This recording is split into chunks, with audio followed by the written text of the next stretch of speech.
Phillips and Barclays Bank, a really important case that's just recently been decided, David. Why was it so important? So one of the things we've seen happen in the last few years is the rise of what's called authorised push payment fraud. And that's where instead of somebody stealing your card details or hacking into your bank account, they contact you and they tell you that they're ringing up from the police or from the Financial Conduct Authority or anything else to get you to make a transfer to their account. And that's become an increasing problem. Already in 2019, there were £500 million was being stolen each year using that sort of fraud. And the figures have only increased through the pandemic. But Philip and Barclays Bank was the first case in which the Court of Appeal got to consider whether banks owe individual customers any sort of duty to prevent that sort of fraud, and whether you can sue your bank if they should have spotted that something was going wrong and they failed to prevent it. Okay, so what was your role in the case?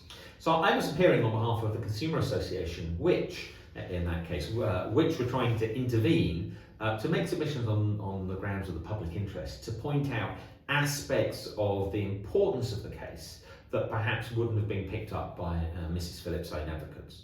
So what would be the difference between acting for the intervener or for the parties themselves? Well, acting for the intervener, you've got to keep in mind that you are there to make a distinctive contribution on behalf of the public.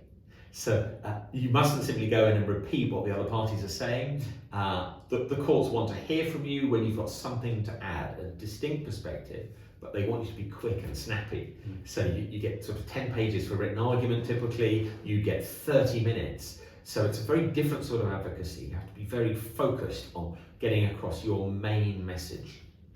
So what's the effect going to be for Phillips and Barclays Bank going forward then? Philip and Barclays Bank, I think, will be majorly important going forward. As I said, there are probably 100,000 or more individual customers who are the victims of this fraud every year. They are now going to be able to say that their banks should have done more to stop that fraud happening. It'll also have an impact for companies as well. Although the quid care duty previously applied to companies, it was in respect of internal fraud, so fraud by people working for the company, directors or agents or employees. But the logic of the decision in Phillips is that if a company is a victim of APP fraud, it can bring a claim as well. And there are about 10,000 companies a year that are affected by that.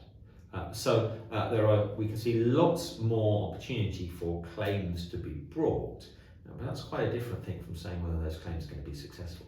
Well, that sort of segues into the question as to whether or not this opens the floodgates. Does it?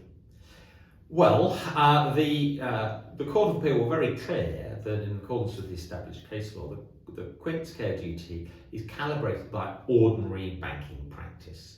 And that practice is getting more and more clarified. There's the beginnings of a British standard that's out there for banks dealing with this kind of fraud. Banks have internal policies for dealing with money laundering and other sort of issues. They're all using algorithms. I'm sure you've had notifications ping up on your phone to tell you that a transaction might be suspect.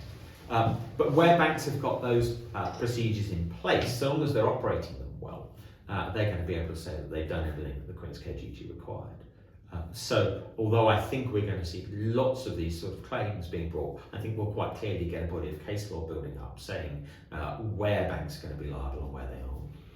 Okay, so where do we go from here then? What does the future look like for the quid care duty in the context of APP fraud?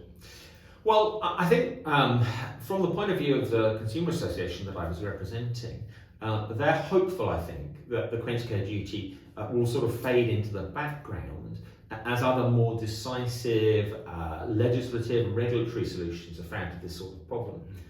We've had the beginnings of that with the contingent reimbursement code, but that contingent reimbursement model has delivered far less outcomes in favour of consumers than was expected.